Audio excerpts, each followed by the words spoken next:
Fala, meus amigos, sejam bem-vindos a mais um Logicast. Logicast, a logística sem frescura. Bem-vindos a mais um Logicast. Hoje a gente tem um assunto que a grande maioria das pessoas sempre perguntam, sempre questionam. Muita gente briga com esse pessoal, mas a hora que o bicho pega na empresa, é o primeiro lugar que eles correm, né? A gente vai falar um pouco de RH, porque todo mundo xinga, uma hora que precisa eles correm lá para tirar uma dúvida, que eu sei como é que é. Essa lei fica mais cheia da empresa. E a nossa convidada hoje é muito especial. Primeiro eu vou me apresentar, que toda vez eu começo aqui, eu esqueço de me apresentar e apresentar meu parceiro. Toda vez. Meu nome é Rafael, eu sou da página Mundo da Logística. A gente fala de logística na internet. A gente está na Logicast aqui e eu tenho meu parceiro de apresentação aqui, o Diego. Diego, sejam bem-vindos. Para variar, eu estava esquecendo de apresentar nós dois de novo. Verdade, como sempre, né? Já está de praxe já. Sejam todos muito bem-vindos. Hoje o tema é muito especial, é RH, conforme o Rafael falou. As pessoas xingam, brigam, mas na hora do aperto correm para lá. Então eu quero que todos assistam com a gente, escutem aí pelo Spotify, pelas mídias sociais, pelo YouTube, essa conexão e compartilhe também aí com todos esse podcast. É isso aí. E hoje, né, Diego, vai ser aqueles episódios que com certeza vai ter que ter a parte 2, parte 3, porque um Logicast só não vai dar. E a nossa convidada hoje, só para dar uma introdução aí do que ela fez, ela é gestora de recursos humanos, MBA em Serviços Sociais e Política Pública com foco em empregabilidade, pós-graduando em Psicologia Organizacional e Gestão de Pessoas, especialista em assessoria de carreira e tutora acadêmica. Hoje a nossa mega convidada é a Mariana Machado. Mariana, muito obrigado de aceitar o convite, seja bem-vinda. Hoje você que é a estrela do podcast aqui, hein?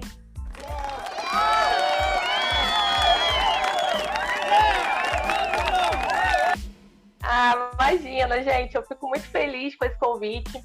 Agradeço muito a você, Rafael, você, Diego, por esse carinho, por poderem abrir esse espaço para mim aqui nesse mundo da logística, que é um universo também tão sensacional, para falar de RH, né? E eu costumo dizer que o RH é o coração da empresa. Por isso que fica ali, bombeando para todos os canais o sangue que as empresas necessitam. E estou aqui aberta para a gente bater esse papo, para a gente conversar, esclarecer algumas dúvidas. Eu tenho certeza que vai ser bastante interessante e complementando o que você falou, eu acho que a gente vai ter outras oportunidades aí para fazer a parte 2, a parte 3, porque tem assunto, hein? Não, tem, porque você vai ver a hora que a pessoa começar a se interessar, começar a perguntar, aí você vai ver o tanto de pergunta que você fala assim, devia ter perguntado isso aí, mas a gente vai ter outros episódios aí com RH que a Mariana vai esclarecer depois. E como você falou, mano, é bem legal esse assunto, né? Porque a gente vai começar assim, tem uma diferença hoje, talvez não, assim... muitas empresas não veem essa diferença entre RH e departamento pessoal. Mas há uma diferença na empresa de um RH atuante e um simples departamento pessoal, não tem? Com certeza. Na realidade, é uma grande confusão que as pessoas fazem e que algumas empresas ainda fazem, porque, na verdade, o departamento pessoal ele é um subsistema da área de recursos humanos. Então, ele não deve caminhar sozinho, como a gente observa em muitos casos aí, né? Não é o DP, o departamento pessoal, quem faz o trabalho do RH. O departamento pessoal ele é uma complementação da área de recursos humanos, é a parte burocrática. Então, é aquela parte que vai tratar sobre benefícios, sobre remuneração, sobre todo esse contexto que envolve o dia a dia de trabalho do colaborador. Mas a realidade é que a área de recursos humanos ela é composta por 5 subsistemas, né? E muitas pessoas se concentram somente no departamento pessoal. O departamento pessoal, gente, é uma área muito bonita, né, na realidade, porque é ela quem proporciona a realização do trabalho. Então, na realidade, a gente fala de departamento pessoal e algumas pessoas têm um certo pavor, né? Sendo muito sincera aqui com vocês, eu não domino a área de departamento pessoal, mas tenho alguma experiência nesse assunto. Então, assim, é uma área muito importante, porque sem ela o funcionário não é remunerado, não é contratado, não é demitido, não é promovido, né? Nada acontece, na realidade, sem o departamento pessoal. Ela é um pilar muito importante. Mas acontece que todos os subsistemas de RH, eles têm cada um a sua importância, porque eles precisam desenvolver aquele colaborador. A função, né, a área de recursos humanos, ela entende o colaborador como um capital, como um recurso da empresa. Sem o capital humano, não se faz nada, né? Então, assim, só para esclarecer, né, o que são os subsistemas de RH? A provisão de recursos humanos é o nosso primeiro subsistema, que é o subsistema responsável pela contratação das pessoas e pela elaboração das melhores estratégias para atrair novos colaboradores, né? A gente tem também o subsistema de aplicação de pessoas, que é onde acontecem os processos seletivos. Então, é nesse subsistema que se dá o processo de recrutamento e seleção. A gente tem o terceiro subsistema, que é a manutenção de pessoas, que é onde a empresa consegue fazer o desenvolvimento desses colaboradores, né? O quarto é o desenvolvimento dessas pessoas, que é o subsistema responsável por motivar e engajar esses colaboradores. E o quinto é o departamento pessoal, através do monitoramento, remuneração, tudo isso. Então, o que acontece? As empresas precisam compreender, sobretudo as empresas normalmente de pequeno porte, que a área de departamento pessoal é uma área muito importante, mas é imprescindível que haja gestão de pessoas funcionando, endomarketing, todos esses canais abertos ao colaborador, para que aconteça maior sucesso, né? Com relação ao crescimento dos colaboradores e que isso possa impactar positivamente na empresa, que todos os subsistemas tenham a sua função ali dentro. É muito simples entender, né, Mariana? Assim, é só o pessoal pegar o sentido literal aí do nome, recursos humanos. E hoje a gente vê muito no mercado, né? Assim, ó, o que é mais importante na empresa? O mais importante na minha empresa é o meu funcionário, porque é ele que leva a minha empresa. Nossa, o discurso é uma maravilha, a coisa mais linda do mundo.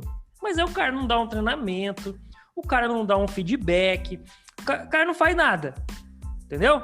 O único feedback do cara é a hora que ele faz uma cagada lá. Aí o cara vem, fala assim, dá uma pulinha aqui na RH. Aí o cara assim, olha, pensei que nem tinha aqui, mas tem. A hora que você faz uma cagadinha, tem o RH lá pra você. Então as empresas precisam entender um pouco melhor isso aí, né?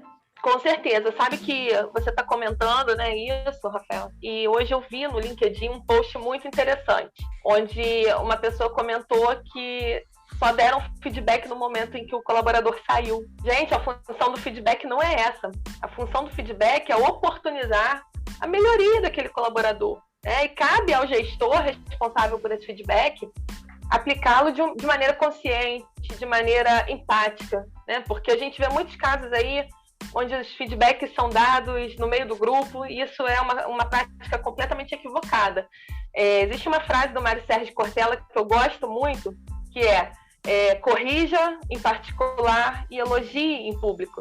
E o feedback, ele tem esse fundamento, né? Você deve chamar um colaborador numa salinha, fazer aquilo de maneira responsável, digna e reservada para não criar constrangimento, porque isso, inclusive, pode gerar processo, né? Assédio moral.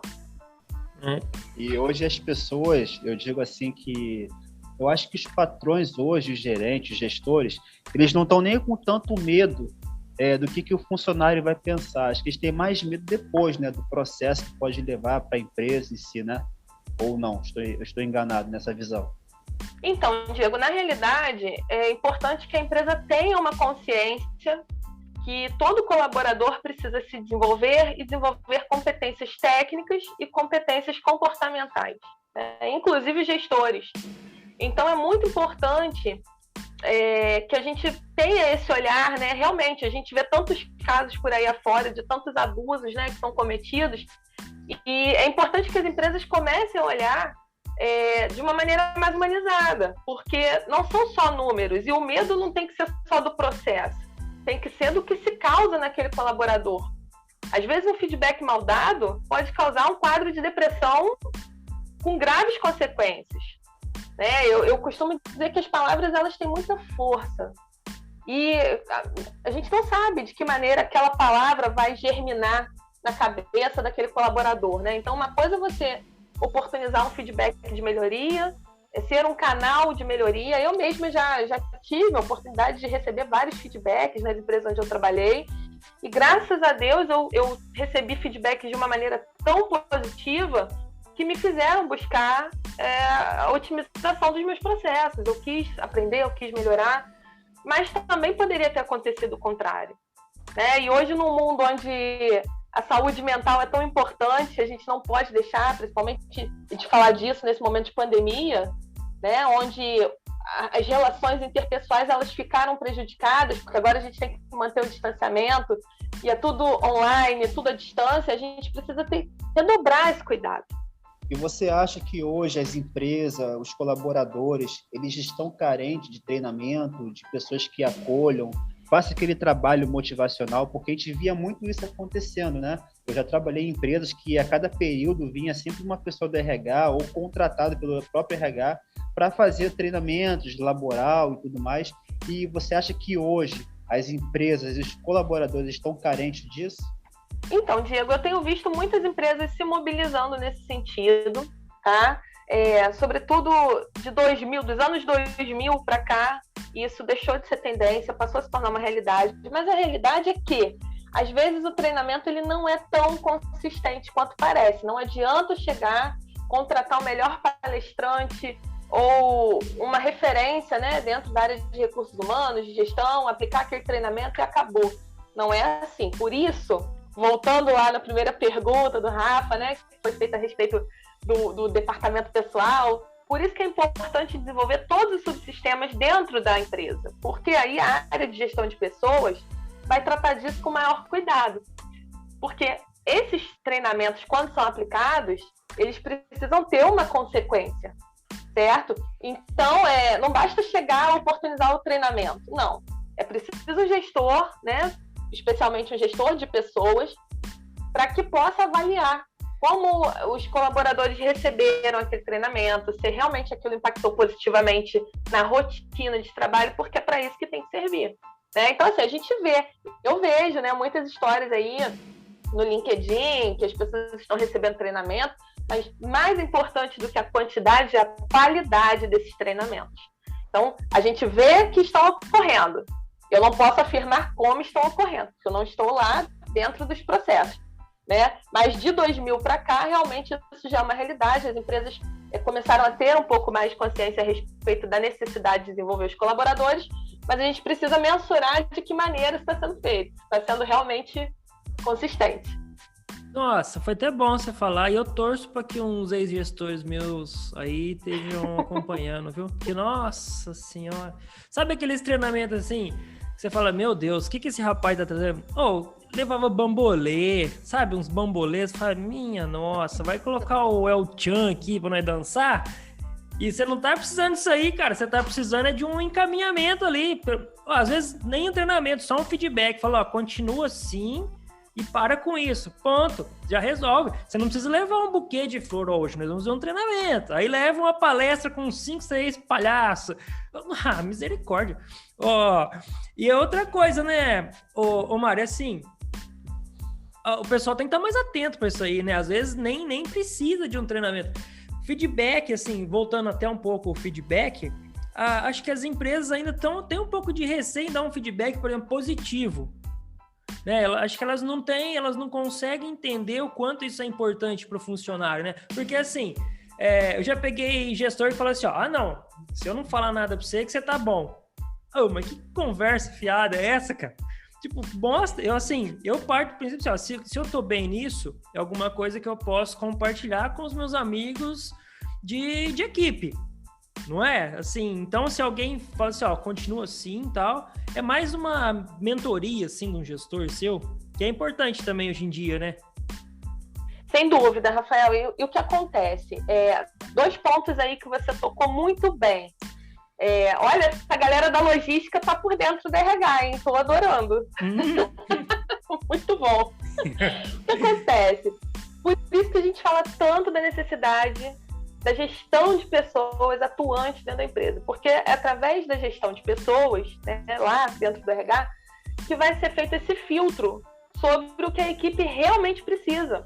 Né? Tem uma frase, eu e minhas citações, né? Tem uma frase do Fabrício Carpinejar, ela é mais voltada para relacionamento, mas se aplica direitinho nisso que a gente está falando. Não adianta dar limonada, oferecer limonada para uma pessoa se ela precisa de água. Às vezes é o feijão com arroz. É a coisa pura e simples. Não precisa trazer o Max Geringer, que é o pai do RH da atualidade, para fazer uma palestra que, de repente, o próprio gestor, com uma palavra de encorajamento, com uma motivação todo dia, vai resolver. E uma coisa que é muito importante, a segunda coisa que você sinalizou, é a importância do feedback positivo. O feedback positivo, gente, ele é parte de uma coisa que em RH nós chamamos de salário emocional. E o salário emocional, ele é um componente muito interessante para combater algo que assola os profissionais de RH no Brasil e no mundo todo, que é uma coisinha chamada turnover. O que é o turnover? É a rotatividade dos colaboradores na empresa. Existem empresas que têm altíssima rotatividade, é um desafio para a RH combater isso, porque nenhum colaborador fica muito tempo, e isso se dá muitas vezes por causa de uma gestão ineficaz, ineficiente, que não entende o que aquele colaborador está precisando. E aí, às vezes, né, com um bom salário emocional, né, além da remuneração, dos benefícios, se você não tiver um bom clima, né, e não oferecer essa troca, não parabenizar no momento em que ele acerta, ele desmotiva e sai. Então, isso é uma coisa que eu já ouvi, eu já tive a oportunidade de acompanhar algumas pesquisas que diziam, né, os resultados lá, as métricas mostravam que o salário emocional muitas vezes era mais importante para determinados colaboradores de determinadas áreas do que a remuneração e os benefícios. Olha só quanto as empresas pecam deixando esse assunto para trás, não é verdade? Não, eu acho, assim, o Diego pode até complementar depois aí, que eu acho que isso aí é totalmente correto, plausível, porque, cara, você vai passar um período muito grande, vamos supor, você vai arrumar um trabalho das 7 às 5. Pô, tem um período ali que você sai da sua casa, que você chegar, então você vai passar quantas horas aí, tipo, nesse parênteses trabalho. Aí você vai num lugar que você não gosta, que tem um cara mala, que o ambiente não é legal, que ninguém te dá o feedback. Aí você fala assim, cara, vai desgastando, né? E o salário, a verba, a grana, pode dar um aumento que for pro peão. É 3 meses, ele comprometeu a renda e ele tá pedindo aumento de novo. Por isso que sempre o pessoal da logística fala, mas ganha pouco. Eu falei, cara, às vezes o dinheiro pode ser a segundo plano, né? Aí o pessoal, mas você tá... Aí sempre, nossa, meio que nervo. Aquele pessoal que fala assim, mas então você tá falando que dinheiro não é importante? Ô, abençoado, eu não tô falando que não é importante o dinheiro. Mas eu falo assim, que se você tiver só o foco no dinheiro, você pode estar dando um tiro no pé. Você vai estar num ambiente caótico ali, que não faz bem para a sua saúde, ganhando muito bem. Aí a diferença que você ia ganhar um pouco, você vai gastar em consulta com o psiquiatra, com remédio, essas coisas. Aí não vai valer a pena. Exatamente. Eu já vivenciei, né, situações bem de perto, onde a pessoa abriu mão de um emprego estável que ela tinha para aceitar uma outra oportunidade onde ela ganharia bem mais. Lógico, né? Quem é que não quer? Todo mundo quer, mas chegou lá, realmente se deparou com um ambiente horrível, né? Onde ela trabalhava excessivamente, não tinha qualidade nas relações, se sentia pressionada o tempo todo. E foi aí, né, que acabou surgindo o nosso relacionamento profissional, porque chegou até mim para fazer uma transição, para mudar de trabalho, para buscar outras perspectivas profissionais, né? E foi aí que ela veio para a assessoria de carreira, mas eu vejo muito isso, né? As empresas precisam olhar com o olhar também do colaborador. Às vezes uma palavra, um incentivo, ele vale muito mais do que um treinamento super custoso. Nós somos pessoas, somos seres humanos, né? Eu costumo dizer que não somos indivisíveis, porque não somos mesmo. A gente está aqui conversando, claro, né? Tá um papo maravilhoso, super entrosado, eu, você, o Diego e toda essa galera que está nos ouvindo aí. Mas a realidade é que dentro da nossa cabecinha tem as contas para pagar, que vão vencer aí por esses dias, tem as nossas obrigações de trabalho, tem o aniversário do filho, do marido, da esposa, tá tudo aqui dentro. A gente não chega no trabalho e coloca junto com um lugarzinho lá de colocar o guarda-chuva ou coloca dentro do armário com a bolsa os nossos problemas e as nossas vivências e responsabilidades, não. Eles vão para dentro do trabalho com a gente, como, da mesma forma, a gente leva tudo isso para casa também. Né? Então, a gente precisa desmistificar essa coisa de que a gente ouve há tantos anos. Não, tem que deixar os problemas em casa. A gente não deixa. E cabe, claro, a gente, como profissional, saber discernir, né? Colocar o que é prioridade na gaveta da prioridade, mas cabe ao gestor também ter a simpatia com o colaborador, porque ele está tratando com pessoas, ele está falando com gente. E aí tudo começa a melhorar, porque o colaborador satisfeito, ele aumenta a rentabilidade da empresa, isso não tem dúvida. Com certeza. Isso que o Rafael comentou e até você explicou muito bem sobre a questão do trabalho, né? A gente passa 8, 9, 10 horas, até 12 horas por dia dentro de uma organização. Se a gente não tiver aquele clima ali que nos acolhe, ou seja, vai ficar insustentável. Eu já vi pessoas, talvez vocês também já tenham visto, pessoas que abriram mão do salário apenas para poder ter um ambiente de trabalho mais agradável, né? Eu não esqueço o que eu escutei uma vez no transporte. O rapaz, ele vinha conversando com outro amigo no trem e falava assim: cara, meu gerente, ele é tão chato, mas tão chato, cara, mas ele pede de uma forma tão educada que não tenho como dizer não para aquele cara. Aí eu fiquei com aquele negócio na cabeça, sabe? O cara era chato, mas ele sabia falar com os funcionários, entendeu? E aí, a forma como ele falava com os funcionários, o tratamento dele, mesmo cobrando, pedindo resultados, não deixava que os funcionários pedissem demissão ou sair da empresa, sabe? Então, eu achei aquilo ali muito, muito interessante e fui buscar métodos para ser um gestor desse, sabe? Como que o cara pode ser tão chato e, ao mesmo tempo, as pessoas terem prazer de trabalhar com esse gestor, né? E aquilo ali ficou na minha cabeça durante anos. E você já ouviu várias pessoas também comentar isso contigo, Mariana? Por exemplo, vir reclamar para você de um chefe, de um gestor, falar, pô, aquele cara é um mala. Todo santo dia. Só pegando o gancho, sabe o que eu vejo? Isso aí, ó. Hoje tem muito, assim, é uma coisa que, sei lá, me deixa um pouco incomodado. Eu acho que quando vai fazer, coloca uma vaga lá, né? Aí depois a gente vai entrar até mais na parte da assessoria, da Mari aí. Tem uma vaga lá, requisitos, não sei o que, e ter ido pra Lua, porque tem essas coisas hoje que aparecem, né? Você tem que ter ido pra Lua umas 3 vezes e tal, aquelas coisas aí. Aí fala assim, ó, trabalhar sob pressão. Mas isso aí me incomoda, hein? Me incomoda porque você tem que saber o que é sob pressão. Você trabalhar numa transportadora, ou pro lado da logística, você vai trabalhar sob pressão. Porque o cara quer a mercadoria dele e tal. Só que quando você aceita qualquer tipo de pressão, às vezes você acha um gerente mala que não sabe conversar, que não sabe dialogar. Aí até pegando um gancho nessa pergunta do Diego aí, porque a gente pode cobrar tudo, mas a gente tem que saber como fazer, né? Sim, né? Eu sempre digo que a gente pode falar tudo, dependendo da maneira como a gente vai falar aquilo, né? Existem piadas ótimas aí na internet que eu não posso falar aqui, porque a gente teria que colocar um monte de pi, né? Mas é bem por aí. A gente pode falar tudo, desde que seja, né, de uma maneira que o receptor ouça de maneira agradável, né? Então, gente, a comunicação em RH é fundamental, né? Eu até outro dia estava falando isso com as minhas alunas, porque eu dou aula, entre tantas outras matérias, aí eu dou aula de comportamento organizacional.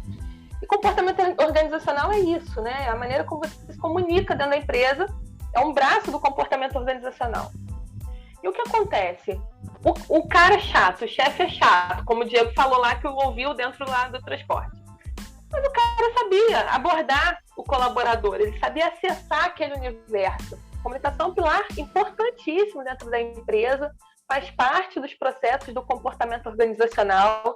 E é aquilo que nós conversávamos anteriormente, né? O gestor, ele pode falar tudo, dependendo da maneira como ele diga. Claro, sempre pautado na legislação, com respeito, porque o colaborador precisa ter bom senso, mas o gestor também precisa. Então, é muito importante que as empresas e os gestores estejam atentos a todo esse processo, a maneira como os feedbacks são aplicados, a maneira como os processos de motivação, tudo isso vem sendo aplicado na empresa porque faz diferença positiva, pode significar uma redução de custos, porque você pode canalizar, né, aquele custo que você investiria num treinamento, uma coisa maior. Veja bem, não que não seja necessário, mas através de uma boa comunicação interna. Porque tem gestor aí também, né, Mário? Vamos falar bem a verdade, que esconde atrás dos colaboradores ruins, entre aspas, que não dão resultado, mas assim, muitas vezes a equipe é espelho do gestor, tá? Não tira o seu da reta, não, você que tá ouvindo aí, tá? Minha equipe é ruim. Veja o que você tá fazendo também. Fica só jogando nos outros, não. Lógico, vai ter gente ruim pra caramba, mas... Não, com certeza. É importante você falar isso, Rafa, porque a equipe, quando ela é bem comandada, ela geralmente é coesa, né? Então, uma boa liderança, ela gera bons frutos. Reflete. Ô, Mário, agora vamos mudar um pouquinho o foco. A gente falou muito da empresa, falou muito do gestão. Vamos falar um pouco agora da parte de processo seletivo, que é o que você tá aí na pegada, aí você vai poder ajudar muita gente aí. Eu queria tocar em 2 pontos, tá? Mas primeiro eu quero falar sobre currículo, tá? Uma coisa muito importante que a galera sempre questiona, meu currículo e tal. Assim, queria que você desse, sei lá, você pode até dar umas dicas de currículo, porque assim, eu vou ser bem sincero, quando a gente é gestor, assim, você vai pedir o currículo, tem uns amigos nossos aí que eles mandam o currículo que parece uma monografia, tem 45 páginas o currículo. E é uma dica, eu não sei, você pode falar com muito mais propriedade, que às vezes não precisa tudo isso, né, Mari? Assim, só você colocar que é mais importante, não sei. Então, gente, recentemente foi feito um estudo por uma consultoria americana muito renomada, chamada Deloitte, uma consultoria de RH, e nesse estudo foi verificado que os recrutadores não levam mais que 7 segundos para criarem um currículo. Como recrutadora, eu afirmo que isso é uma verdade, até porque, na maioria das vezes, hoje em dia, isso é feito através dos softwares. Né? A gente tem programas para fazerem isso que buscam de acordo com as palavras-chave da vaga. Então, uma coisa que é muito importante no momento de elaborar um currículo é pensar como pensaria um recrutador. O recrutador está recebendo ali 400, 500, 1000 currículos por dia. Infelizmente, a demanda está alta, né? A gente está vivendo um momento diferente no mercado, um momento de crise, onde tem muitas pessoas desempregadas buscando. E quanto mais objetivo, sucinto, layout limpo for o seu currículo, maior a chance dele ser visualizado. Eu costumo dizer que não precisa relatar mais do que as 4 últimas experiências no currículo, tá? Experiências profissionais, ou a trajetória dos últimos 10 anos. Por quê? Vou dar um exemplo aqui comigo. Eu comecei a trabalhar, gente, com 14 anos, não tinha carteira assinada. Minha primeira carteira assinada foi como consultora numa loja do Boticário. Olha eu fazendo merchandising aqui, hein? Desculpa. Não, e depois eles mandam uma verba pra nós. Eles podem mandar os presentes pra gente, né? Isso, eles são bem generosos. Então, meu primeiro emprego foi nessa rede. E hoje eu trabalho com coisas completamente diferentes, né, dessa área. Eu não trabalho mais voltada para a área comercial. Tem outra formação, outras especializações. Então não faz o menor sentido relatar a minha primeira experiência de trabalho. Isso já ficou lá atrás. Eu estou com quase 37 anos já. Já passaram aí quase 20 anos da primeira experiência de trabalho. Então não faz sentido. O que interessa para o mercado hoje no meu currículo, né? E que fica aí de exemplo para quem for construir o currículo em casa. As 4 últimas experiências ou os últimos 10 anos, tá? Importante, utilizem sempre palavras-chave relacionadas à experiência de vocês, tá? Inclusive, eu já vou me antecipar aqui e vou falar um pouquinho do LinkedIn. Eu vejo muita gente colocando lá no título do LinkedIn a frase em busca de recolocação. Não façam isso. Por quê? Quando os recrutadores buscam através do LinkedIn, é utilizada uma ferramenta que é como se fosse uma equaçãozinha, onde a gente coloca as palavras-chave da vaga. Então, se você coloca essa frase, você não é visto. Ela atrapalha muito mais do que ajuda. E eu costumo ser um pouco dura quando eu digo, né, que o mercado ele não contrata por compaixão, ele contrata por competência. Tá? Então, para o mercado, infelizmente, pouco importa se você está trabalhando ou não. Ele quer saber se você possui as skills, as habilidades, né, os pré-requisitos para entrar naquela vaga.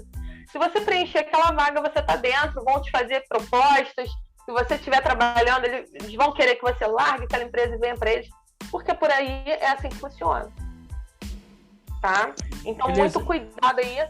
Na hora de colocar lá no título do LinkedIn, usem as palavras-chave da vaga. Eu anotei essa frase que você falou, eu achei ela muito linda, ela vai virar um post pra mim, tá? Ah, qual? O mercado não contrata por compaixão. Contrata por competência. Vou te marcar lá, vai virar um post. Por favor, eu adoro. Eu uso muito essa frase. Essa frase saiu, né? Eu não sei se alguém já falou ela antes, mas eu uso muito isso. Porque, gente, eu vejo, infelizmente, assim, muitas pessoas se aproveitando da fragilidade dos outros, né?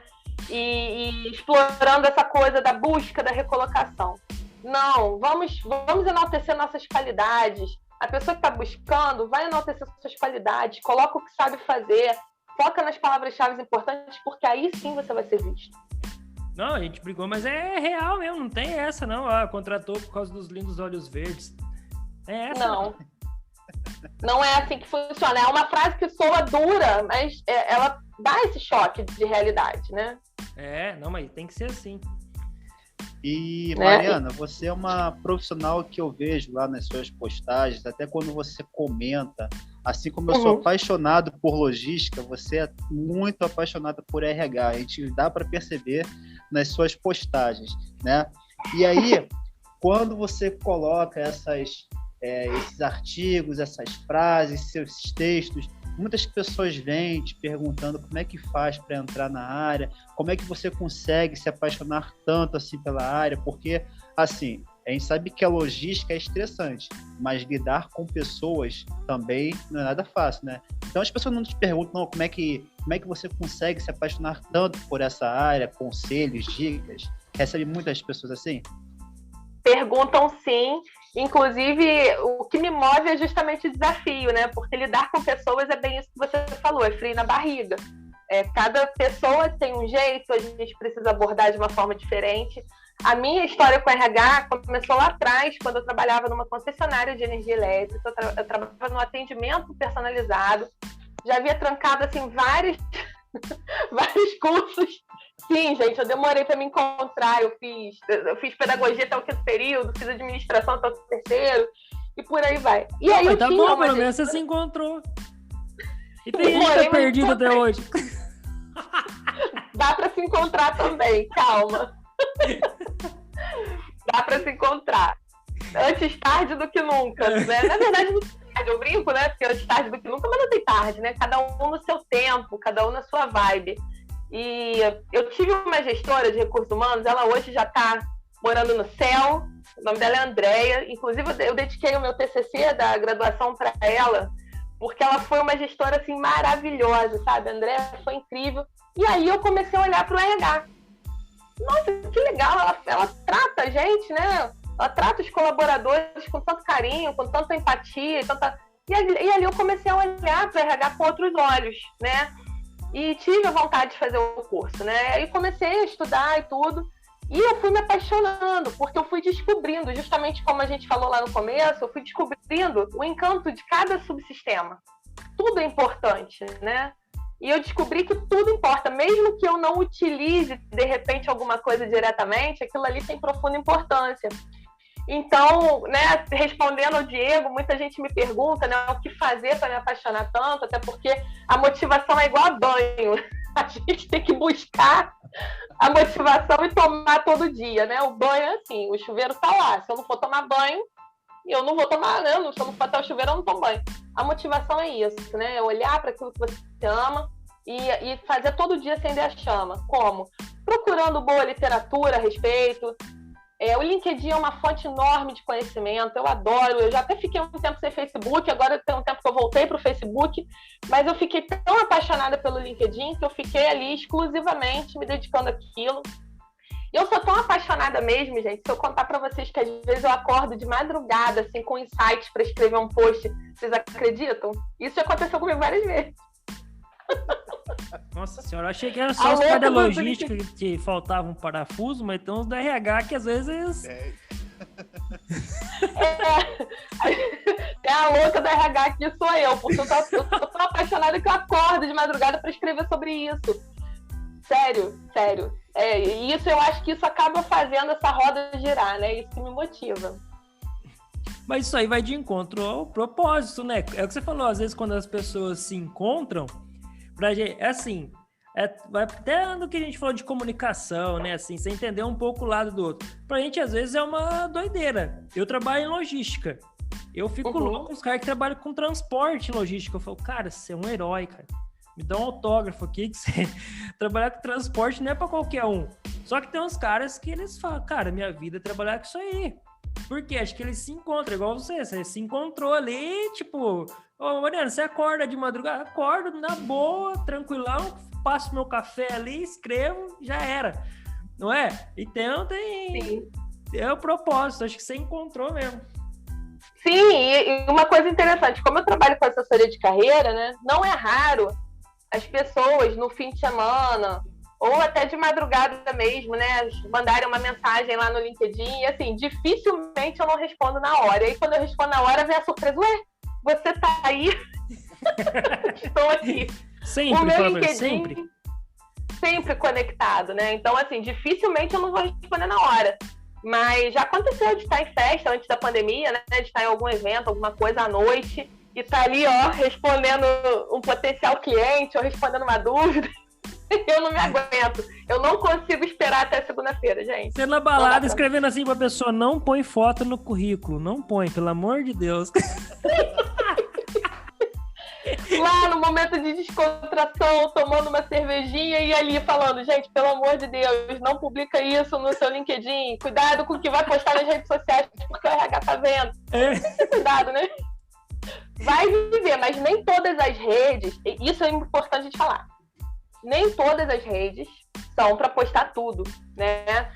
Claro, quem quer privacidade vai bloquear lá o Instagram, o Facebook, até porque você não é obrigado a expor a sua vida e você tem todo o direito a ter seus momentos de descontração. Mas é real que o RH hoje faz essas buscas nas redes sociais, né, para poder ter um panorama aí do comportamento, de como o colaborador ele pode ser, né? Hoje eu até escrevi sobre isso no LinkedIn, né? Sobre as soft skills, né? Que são as competências comportamentais. E no processo seletivo isso também é avaliado.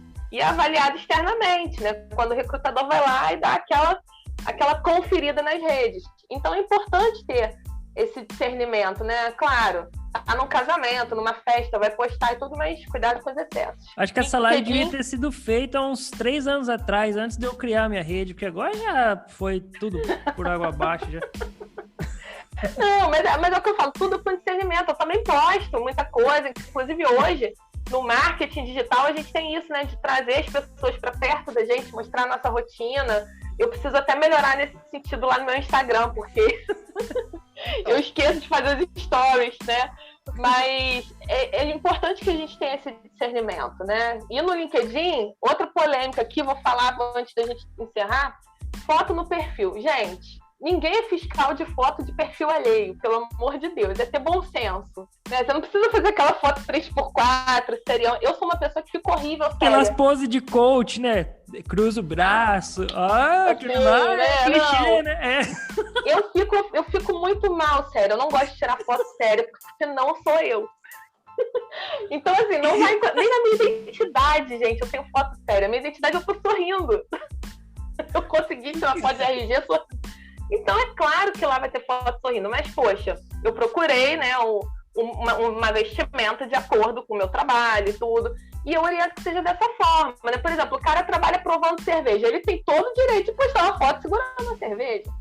É o trabalho dele, ele é cervejeiro. Agora, quem não é, Tenta, né, colocar dentro do padrão, dentro do relacionado com a sua área de atuação. É o melhor caminho. E, Mariana, uma coisa assim que eu fico muito preocupado hoje, até por eu ter essa rede, essa ferramenta que eu uso muito, que é o LinkedIn. Uhum. Só que, assim, muitas pessoas do meu trabalho me seguem lá, tá?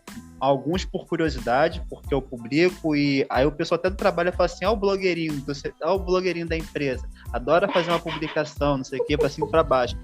Só que, por outro lado, isso me preocupa, porque quando você mostra muito conhecimento dentro das redes sociais para que outras pessoas possam se espelhar em você, quando você entra dentro de casa, na sua empresa, as pessoas acabam exigindo um pouco mais de você.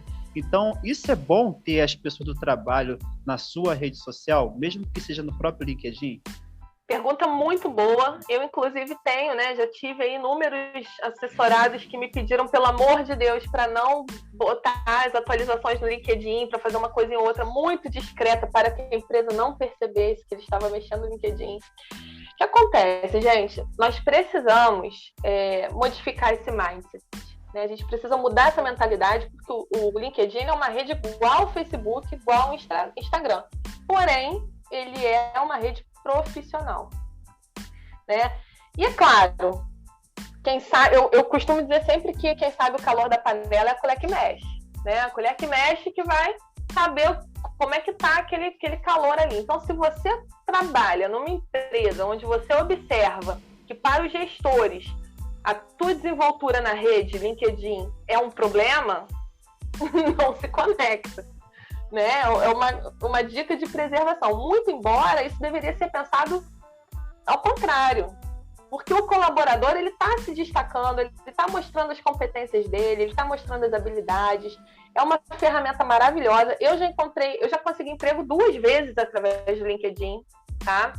Já consegui vários convites para palestra. Se nós estamos aqui hoje fazendo esse podcast maravilhoso, foi através do LinkedIn. Então, assim, é uma ferramenta maravilhosa que abre muitas portas, dá muita visibilidade, mas a gente precisa modificar esse pensamento retrógrado de que o LinkedIn é um problema para a empresa. Não é. Nossa, queria eu ser gestora e ter um colaborador que tivesse um podcast, que tivesse um projeto. Nossa, isso é maravilhoso. Está levando o nome da empresa, está mostrando que sabe o que faz. Né? Deveria ser motivo de alegria, de orgulho para os gestores, né? Mas, infelizmente, a gente sabe que na prática não é. Então, é isso que eu falo, assim. Observa. Se você perceber que a empresa incentiva, que gosta, que não é um problema, maravilha, toca o barco. Se observar que é um problema, que não é legal ter muitos... Aí você realmente bloqueia para não gerar problema, porque a gente precisa, né, manter o emprego, a gente precisa manter a nossa empregabilidade, então a gente vai dançar conforme a música. Não adianta eu vir aqui e falar, não é problema, sai adicionando todo mundo e lá na frente a pessoa perdeu o emprego, né? A gente tem que ser realista. É uma questão de observação, tá? Mas não deveria ser assim, não. Pegando o gancho aí, eu vi uma publicação que tá até rolando nas redes aí, bastante agora, que é acho que é um disquete e um pendrive, acho, uma conversinha, assim, não sei se chegaram a ver, falando que ele não foi ser contratado porque... ele é muito preparado para vaga, alguma coisa assim, sabe? Tem muito isso também, Mário, assim, no dia a dia? Tipo assim, ó, não posso contratar você porque você tem... Porque eu vejo muita gente reclamando, assim, agora, pessoal, lá do pessoal, muita gente reclama e fala assim, ó, às vezes você precisa trabalhar, tem uma vaga lá, assistente de logística, mas aí o cara vê que você fez um MBA, você foi gestor em uma outra área, ele não te contrata.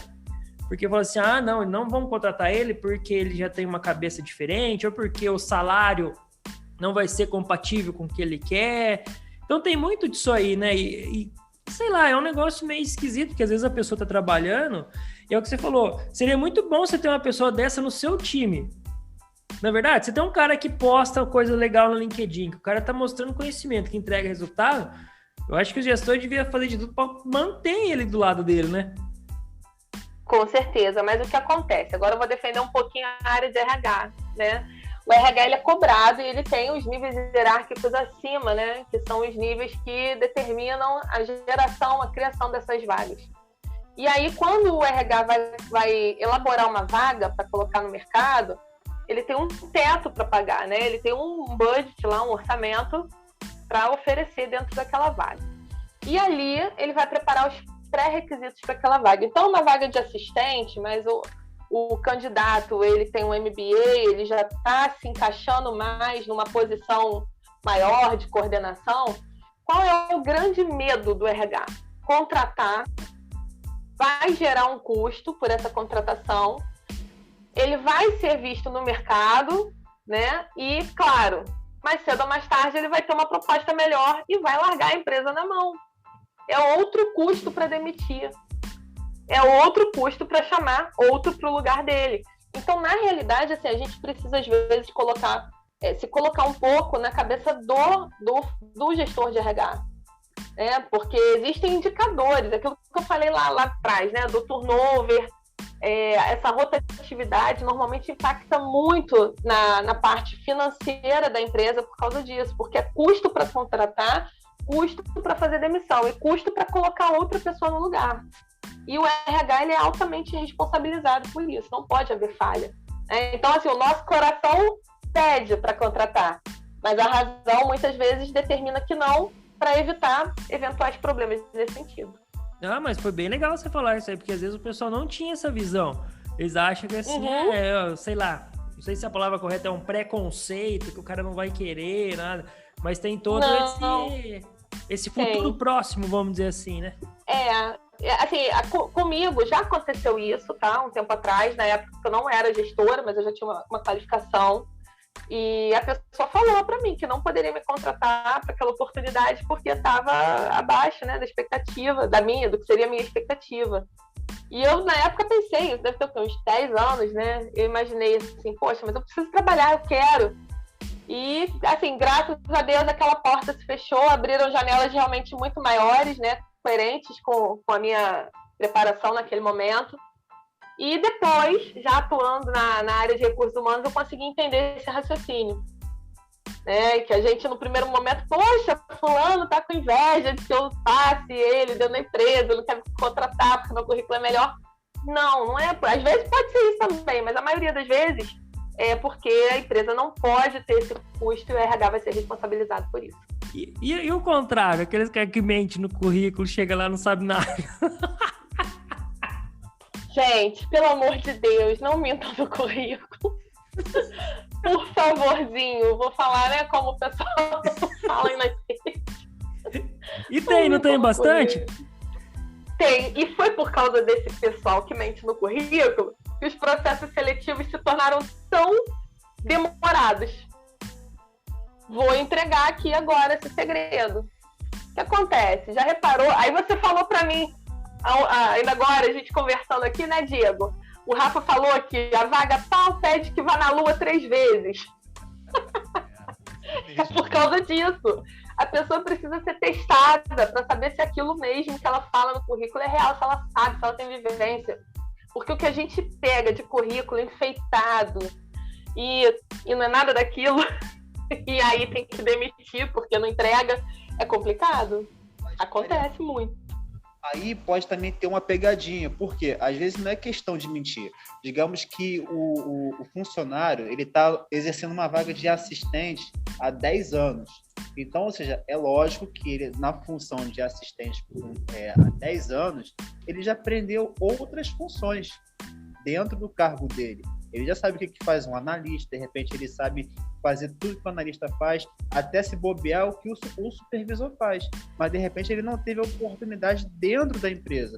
E aí, quando ele vai se candidatar para uma vaga de supervisor, de analista, a primeira coisa que o RH vai olhar, mas o cara é assistente, ele não pode estar se candidatando para uma vaga dessa. E acaba eliminando o candidato sem ao menos ele poder explicar, ou não. Então, por isso que eu falo. Tem 70% dos requisitos da vaga? Vai. Tem 50% dos requisitos da vaga? Aplica. Vai com a cara e com a coragem. Por quê? A gente sabe que existe isso. Na prática, muitas vezes a pessoa está lá há 10 anos na mesma função, porém ela já desenvolveu.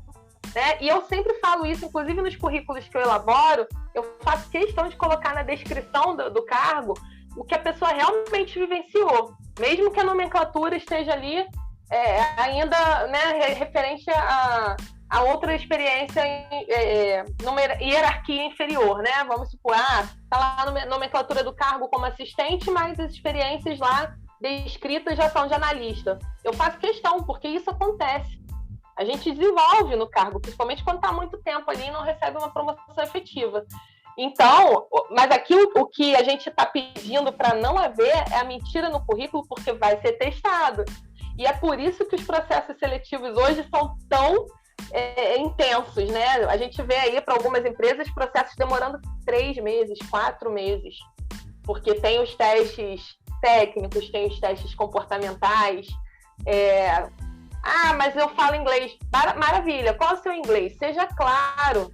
Meu inglês é básico, eu só consigo ler ali de vez em quando, né? Consigo ler, consigo me entender. Não, eu falo inglês, eu falo em nível intermediário avançado. Então, beleza, então vamos fazer uma entrevista em inglês. E aí, na hora da entrevista, a pessoa trava. Né? É importante ter a transparência para que o recrutador também possa mensurar, porque às vezes pede inglês na vaga, mas nem é tão importante assim. Vai pedir porque é uma empresa internacional, né? De repente o seu chefe direto é americano, é estrangeiro, você precisa da língua para poder tratar diretamente com o seu chefe, e aí realmente ela é muito importante. Agora, é muito necessário que haja transparência, porque se for testado, vai ficar no teste. Se não corresponder, vai parar ali. Tem um amigo meu que ele usa uma estratégia, eu acho que você não vai aconselhar a usar a estratégia que ele faz, não. Ele entra na vaga, ele copia os requisitos e cola no currículo dele e manda pra vaga. Não é bom fazer isso aí, não, né? Não, a menos que a pessoa já tenha realmente vivenciado isso. Se ele já teve experiências ali, é bom, né? Porque ele vai pegar as palavras-chave certinhas do que ele precisa, mas desde que ele realmente tenha vivenciado aquilo. Porque senão ele vai estar tendo chances de ser chamado para uma entrevista, mas se ele não tiver aquela experiência, ele não vai ficar. Ele vai ser testado. Não, o é bom você falar. Ele funciona como um filtro mesmo, né? Tem várias etapas, vai fazer a peneira, tem entrevista por competências, tem entrevista comportamental, tem os testes. Então, se ele não corresponder em alguma etapa do processo, ele fica. É bom você falar que ele tá ouvindo. Já sabem. Só vai usar as palavras-chave da vaga se realmente se dominar.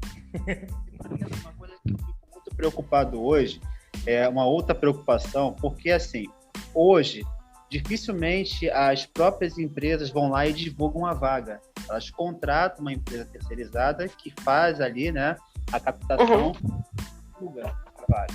Aí, às vezes eu escuto alguns especialistas dizerem assim, não, que você tem que mudar o currículo de acordo com a vaga. Só que, poxa, se é uma empresa que está recebendo o currículo do mesmo funcionário, da mesma pessoa diversas vezes, isso também não fica confuso para quem está selecionando, porque, tipo assim, pô, já vi esse cara aqui era auxiliar, agora ele já está como assistente, sabe? Essa mudança toda dentro do currículo não atrapalha um pouco, não? Tanto para o RH quanto para o funcionário que está se candidatando? Não, vou te explicar por quê. O mercado de trabalho ele é muito dinâmico e os colaboradores, consequentemente, também são, né? Dentro desses meus 20 anos de carreira, por exemplo, eu já trabalhei na área comercial, né? Já trabalhei com gestão de pessoas, então dá para a gente fazer alguns currículos daí, dependendo das vagas que sejam interessantes. Então, o que acontece? Quando as empresas colocam, por exemplo, eu tenho uma vaga aberta aqui para analista comercial. Aí você me envia o seu currículo voltado para analista comercial. Aquele banco vai receber só analista comercial, né? Aí, de repente, vem aqui para um analista logístico. Você me envia o seu currículo, eu vou direcionar ele para aquela vaga de analista. Eu não vou misturar. Mesmo que eu veja você e me lembre, opa, esse cara aqui já passou pelo analista comercial. Mas não vai interferir, porque você tem múltiplas potências, você tem múltiplos conhecimentos, então não tem problema. A gente vai direcionar para o que interessar. Fiquem tranquilos. Bom saber. Queria que, antes de finalizar, que a Mariana falasse um pouquinho do trabalho dela, né, do que ela faz hoje, esse trabalho de assessoria, de carreira, como que ela dá esse atendimento para os clientes dela, até para que todos que estão aqui nos escutando, nos ouvindo, possam após também procurar ela nas redes sociais. Então pode ficar à vontade, tá, Mariana? Gente, obrigada pelo espaço. Então, é importante a gente deixar claro, né, a diferença da assessoria de carreira para outras profissões, né? A assessoria de carreira, ela tem como objetivo desenvolver o profissional e prepará-lo para o mercado de trabalho. E eu vejo muita gente confundindo, principalmente lá no LinkedIn, né, o assessor de carreira com o coach, com o job hunter, com o headhunter, né? O headhunter é o profissional contratado pelas empresas, ele é um profissional da empresa contratado para caçar os talentos do mercado. Normalmente essa posição ela é ligada, né, às diretorias de recursos humanos e a gente só encontra isso em grandes empresas. O Job Hunter é o agente, né, entre a pessoa física e as empresas. Então, ele vai estabelecer aquele contato para te arrumar uma vaga, para agenciar e te colocar dentro de uma oportunidade. O coach, ele vai aplicar, né, conhecimentos e vai aplicar a metodologia do coaching para contribuir, né, para os seus coatis, para que esses coatis, os seus assessorados, digamos assim, tenham resultados em curto espaço de tempo através daquela metodologia. E o assessor de carreira, ele vai preparar o profissional para o mercado. Então, ele vai elaborar o currículo, ele vai elaborar o perfil no LinkedIn, ele vai dar dicas de como se posicionar estrategicamente, fazer um marketing pessoal interessante, né, dentro do mercado para que você possa ser visto de maneira respeitosa, de maneira atrativa, e vai te desenvolver profissionalmente através das simulações de entrevistas, das dicas, do desenvolvimento das competências técnicas e comportamentais. Então, assim, de cara é essa diferença, né? O meu trabalho hoje como assessora de carreira consiste justamente nisso, em desenvolver os profissionais, em ajudá-los a identificar as suas melhores aptidões. A gente faz um trabalho, eu faço um trabalho onde a minha intenção é mostrar para o mercado, né, o que aquele colaborador tem de melhor, e isso vai desde o modelo de currículo que eu utilizo até a maneira como eu reformulo o LinkedIn do meu assessorado e as dicas da entrevista, né, porque eu trabalho com a simulação de entrevistas também, eu faço em 2 etapas, a simulação de entrevista por competências e a simulação de entrevista comportamental, onde além de, veja bem, eu não vou dizer o que você tem que fazer, não é isso. Eu vou te mostrar como o recrutador pensa e o que você tem de melhor para dizer no momento de uma entrevista a respeito da sua trajetória profissional. Porque existem coisas que não precisam ser ditas, né? Existem coisas, eu vejo muito isso, né? Colaboradores aí, profissionais excelentes no mercado que têm trajetórias incríveis, mas não conseguem transmitir isso no momento de uma entrevista. Então, nós vamos treinar para que ele passe a olhar o que realmente é valoroso no seu currículo e ressaltar essas coisas que são realmente importantes.